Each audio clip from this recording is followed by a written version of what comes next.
नमस्कार, ये आकाशवाणी चंडीगढ़ है। अब आप प्रतीका से प्रादेशिक समाचार सुनिए।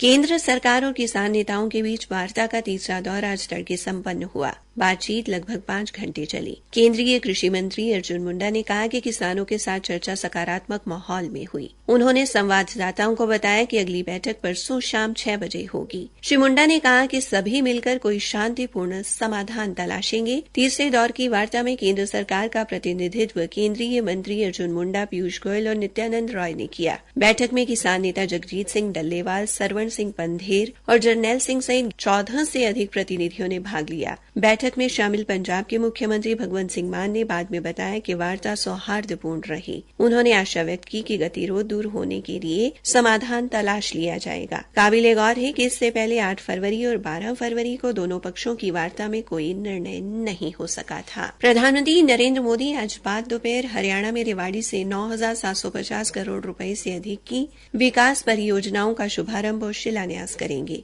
ये परियोजनाएं शहरी परिवहन, स्वास्थ्य, रेल और पर्यटन क्षेत्र से संबंधित है। इनमें गुरुग्राम मेट्रो रेल परियोजना भी शामिल है, जिस पर लगभग 5,450 करोड़ रुपए की लागत आएगी। 28.5 किलोमीटर लंबाई की metro rail line millennium city centre से उद्योग विहार फेज 5 को जोड़ेगी। इस दौरान श्री मोदी रेवाड़ी के गांव माजरा भालकी में अखिल भारतीय आयुर्विज्ञान संस्थान एम्स की आधारशिला भी रखेंगे। 203 एकड़ में निर्मित होने वाले इस संस्थान पर 1650 करोड़ रुपए की लागत आएगी। इसमें 720 बिस्तरों का अस्पताल, 200 सीट क्षमता का मेडिकल कॉलेज, 60 सीटों का नर्सिंग कॉलेज और 30 बिस्तरों का आयुष अस्पताल होगा। प्रधानमंत्री कुरुक्षेत्र में नवनिर्मित ज्योतिसर अनुभव केंद्र का भी उद्घाटन करेंगे। अत्याधुनिक प्रौद्योगिकी से समृद्ध संग्रहालय पर लगभग 240 करोड़ रुपए की लागत आई है। इसके अलावा श्री मोदी विभिन्न रेल परियोजनाओं का शिलान्यास और शुभारंभ करेंगे, जिनमें रोहतक महम हांसी रेल लाइन शामिल है। विभिन्न संगठनों द्वारा राष्ट्रव्यापी हड़ताल के आह्वान का हरियाणा में कोई ज्यादा असर देखने को नहीं मिला।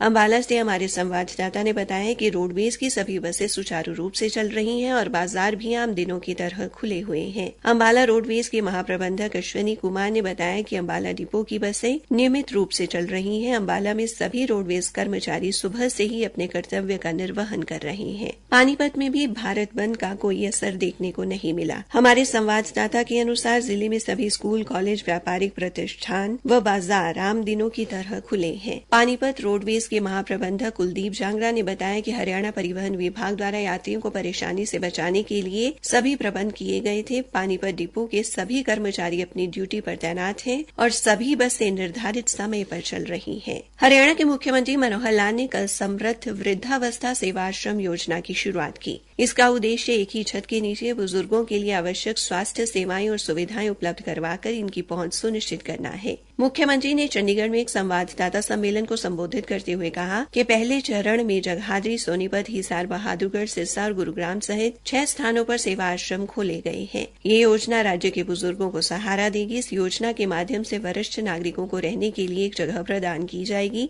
जो शारीरिक व मानसिक सुरक्षा और आराम दोनों सुनिश्चित करती है। इसके अलावा उनकी देखभाल और दैनिक गतिविधियों में भी सहायता की जाएगी। मुख्यमंत्री ने कहा कि कोई भी वरिष्ठ नागरिक जो हरियाणा का स्थायी निवासी है और उसके पास परिवार पहचान पत्र है, वो आश्रम में प्रवेश के लिए आवेदन जमा कर सकता है। मुख्यमंत्री ने कहा कि ये योजना आश्रमों के भीतर व्यापक चिकित्सा देखभाल और नर्सिंग सहायता प्रदान करके बीमार या दिव्यांग नागरिकों की भलाई को प्राथमिकता देती है। इसके अलावा मानसिक स्वास्थ्य को बढ़ावा देने के लिए मनोरंजन, सामाजिक और सामूहिक गतिविधियों का आयोजन किया जाएगा। इन आश्रमों के संचालन के लिए गैर सरकारी संगठन भी आवेदन कर सकते हैं। हरियाणा विद्यालय शिक्षा बोर्ड ने माध्यमिक व वरिष्ठ माध्यमिक वार्षिक परीक्षा के लिए स्थायी मान्यता प्राप्त विद्यालयों के नियमित परीक्षार्थियों की प्रायोगिक परीक्षाओं की तिथियां निर्धारित कर दी हैं। प्रायोगिक परीक्षाएं 19 से 23 फरवरी तक ली जाएंगी। इसी के साथ ये समाचार बुलेटिन समाप्त हुआ।